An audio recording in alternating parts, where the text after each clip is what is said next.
Now, just in case you're one of the trolls desperately hoping to stop me from documenting the Asian community's racism against black people, here's some more black truth for you. The appropriately named Jason Lai was an Asian race soldier in the San Francisco Police Department.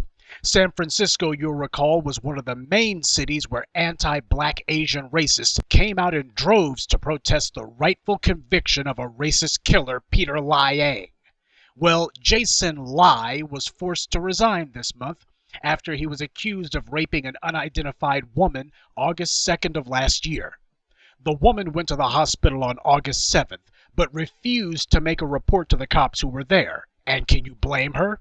Well, on August 9th, she identified Jason Lai from a police lineup. The accusation prompted an investigation into Lai that uncovered an entire cavern of Asian anti-black racists. Lai's superior, Lieutenant Curtis Liu, attempted to cover for his racist pal, but it's obvious the Asians don't have as much experience with being race soldiers as their white counterparts. First Lieutenant Liu called Jason Lai and informed him that he'd been accused of rape. And it's safe to say there must have been a lot to the accusation because Liu immediately tried to bury it. After being caught interfering with the investigation, Liu then lied and claimed that he'd actually called Jason as a joke. But the paperwork made it clear Liu's true motive was to falsify a police report where he listed the suspect as unknown, even though he was the one who had a phone conversation with Lai, and it was Liu himself who had told the target of the report. They're model minorities, all right, and it's clear whose model they're following. Anyway, the warrant gave the investigators permission to seize Lai's personal cell phone. And on August 9th, 2015, the day the victim identified Jason Lai in a photo lineup, he immediately texted his racist pals this message. "This is my drop phone. Don't contact me or answer any calls, texts from my normal cell until further. Jason Lai." Well, that's an innocent man if I ever saw one. No evidence of collusion at all. Yep, just one rotten apple in an otherwise honorable police department. I want to emphasize that all these texts were sent on Jason Lai's personal cell phone, exactly the same way Peter Liang used his phone to text his police union rep after he murdered Akai Gurley. Still want to claim this is all just a bunch of coincidences? When you read the text messages, it becomes clear Lai wasn't alone at all. Other Asian race soldiers, like Ronald Chang, are identified, but other participants are conveniently redacted. So, all we're getting is a small peek into the Asian community's communication with one another regarding black people, but even so, it confirms everything we've said and puts the lie to the Asians' pathetic talk about how they're not targeting us. They put their heads together, coordinate their next attack, and even the next victim. They plan out their hate crimes and then carry them out. Lai and his other Asian race soldiers in the SFPD toss around the usual slurs, and a few of their own, such as Hot Guai, a Chinese racial slur against black people. The mayor of San Francisco, another Asian, is doing the usual song and dance about how he deplores their behavior. But not once does he identify that it's Asians doing it. The police chief, putting on his own pathetic act, as if he's so indignant, talks about the need for more sensitivity training. Both of them are doing their part to cover for the racists who are right in front of them. All of this play acting they're doing is a show for the benefit of the public. They've already put their eggheads together to figure out how they're going to keep this latest damning revelation from changing the status quo. You'll recall that last year there was a texting scandal in the San Francisco PD as well. Several of those officers were allegedly forced out, but just like the Peter Liang case, a corrupt judge invoked a so-called officer's Bill of Rights and said the state only had 1 year to take action on misconduct allegations. Some of the cops who were put out are now demanding their old jobs back, by the way. Now, of course, the judge's ruling is all horse crap because cops are city employees and the city is well within its rights to fire a cop for any behavior deemed as unbecoming a peace officer.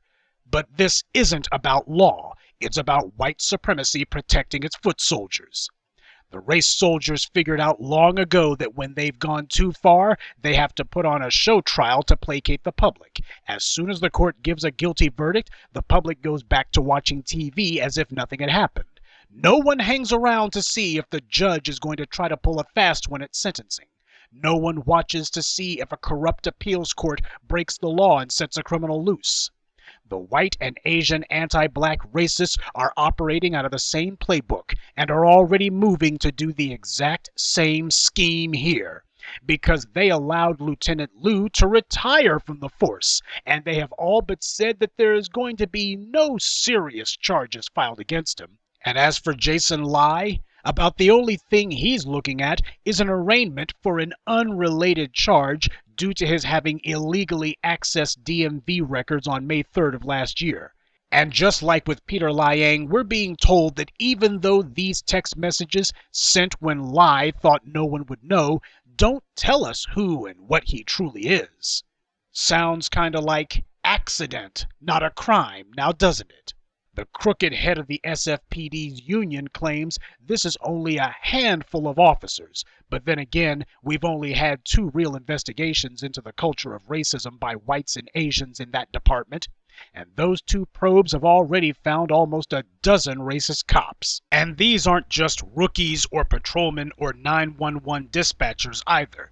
These are veteran officers, lieutenants, commanders, racists who have been in the department and violating citizens' rights for decades, imprisoning them on trumped-up charges for decades, and murdering innocent people with impunity for decades. These are the scum who have shaped and run the San Francisco Police Department. When you've got this many rotten apples, it's time to admit that there's something wrong with the whole damned orchard. If the Asian trolls who come to my channel want more evidence of their inherent racism, they'll get it all right. Not because I think it will change their twisted minds, but rather because I think of it as twisting the knife. I will continue to compile these atrocities and expose them, and you will continue to be identified for the cheap, vile racist that you are. In a side note, one of the cops in this latest scandal is a Keith Yiberetta. He was identified as the one who made the majority of the racist remarks against black people, and his attorney's defense of him is strangely telling. According to Yiberetta's attorney, he felt that he had the credentials to joke because he's married to an African-American woman and even had children by her. Reminds me of how Mayor de Blasio of New York felt that it was okay to joke about colored people's time because he's married to a black woman, who didn't utter a peep of dissent afterwards, by the way, and, not surprisingly, they have a biracial child together too, don't you know? As usual, whenever a white man is attacking black people, there's almost always a black woman totally willing to act as his cheerleading squad. When will black women stop being so desperate for a white man that they'll tolerate any level of abuse towards the black community or themselves? Apparently, never. Take notes, black women. This is why black men don't consider you to be any sort of real partners in the fight against white supremacy. Because out of any interracial coupling, black women are the most likely to be willingly involved in a relationship with a white supremacist and to stay in it no matter how offensive or vile that white supremacist behavior is. It even seems the worse their behavior, the more defiantly black women will stand with them. I'm no booster of interracial marriages, but at least the white women who marry black men don't exhibit this kind of blatant bigotry. The white men who marry black women almost always do. But I digress. Now, since we have multiple Asian cops being accused of crimes and misdemeanors against black people, I'm wondering, where are the Asian politicians? Where are their white supporters calling for justice, not retribution? Aren't the Asians going to defend these guys too? Where are the nationwide protests in their defense? Hell, where are the protests by Asians in San Francisco for that matter? After all, these guys didn't kill anyone.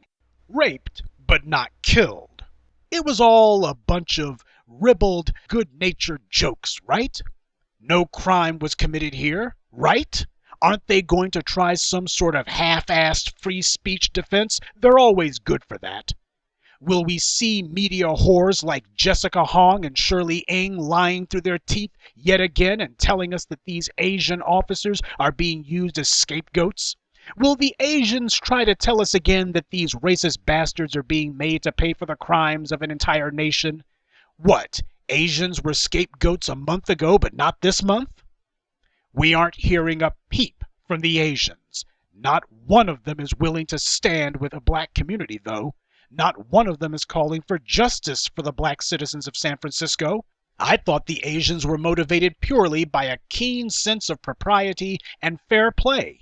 At least that's what they've said in all their lame-brained protests. Please don't tell me that they were only lying. Just another Jason lie, I suppose. You can't defend a racist bastard who murdered a man in cold blood, but then fall silent when your fellow Asians are shown to have merely swapped racist text. One racist Asian who murdered a man is threatened with prison, and you have Asians in the thousands protesting nationwide. But when a handful of Asians lost their jobs and are threatened with jail time, suddenly you don't have a word to say? Their entire fraudulent defense of lying was that the charges weren't proportional to his act. But of course, how could it be when the Asians claimed that there was no crime at all? So, since all that happened here were a few racist texts, I fully expect those same Asian blowhards to turn out en masse in these guys' defense. After all, white cops have gotten away with sending racist texts. They didn't go to jail. They didn't lose their jobs. The Asians are scapegoats, right? Surely the Asians are going to be all over this one, right? Except this one doesn't fit the Asians' racist narrative. I guess they're having trouble figuring out how to craft a line of bullcrap to defend him with. You wouldn't be able to claim that a defensive lie isn't based on race this time, now could you?